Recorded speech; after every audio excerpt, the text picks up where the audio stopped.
I didn't have much cunning or calculation to this so-called career. I write a script and then I make the movie, and that's what I do. I don't really. I don't know, maybe that sounds a little disingenuous, because I say with this movie there is something that one thing I became, it seems, somewhat known for addressing very quote unquote controversial subject matter, and I very deliberately didn't want to incorporate or exploit any of that here. I wanted to make a movie that essentially it could be G or PG.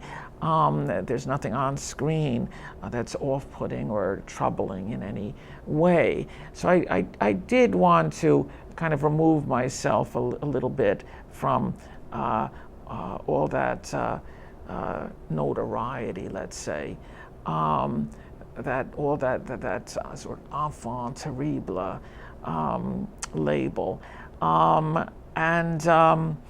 With this movie, I first thought I wanted to do something on a low budget, and so I thought low budget, and then I thought I wanted to do something very simple, and I thought boy meets girl.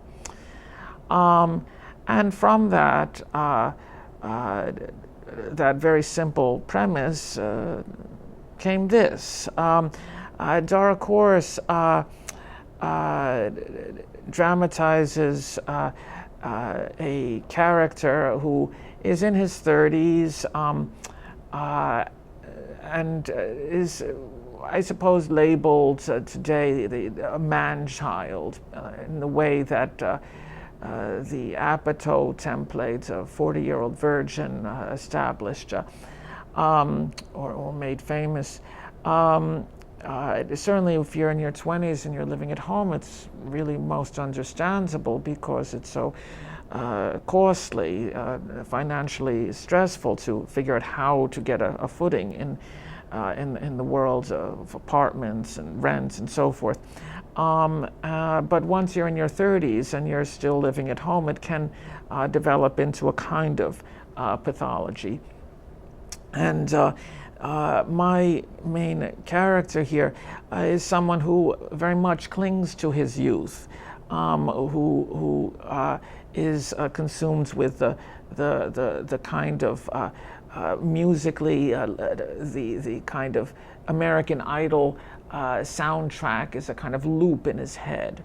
All the kinds of teen heartbreak and teen dreams, that youthful time is something that's irretrievable, of course, but something that he clings to. And I found that poignant and moving and funny in different ways. And so this movie also it has an unknown actor at the center of it, and I was very fortunate that I was able to get the movie financed, notwithstanding. He had auditioned for me on a previous movie, and I'd seen him in a play of Mike Lee's a few years ago, and made an impression that I realized he would be most suitable and ideal for this part, because really there is no star who's quite so suitable, quite so appropriate. So provided I was able to supply some wattage in the supporting area, I was able to make this happen.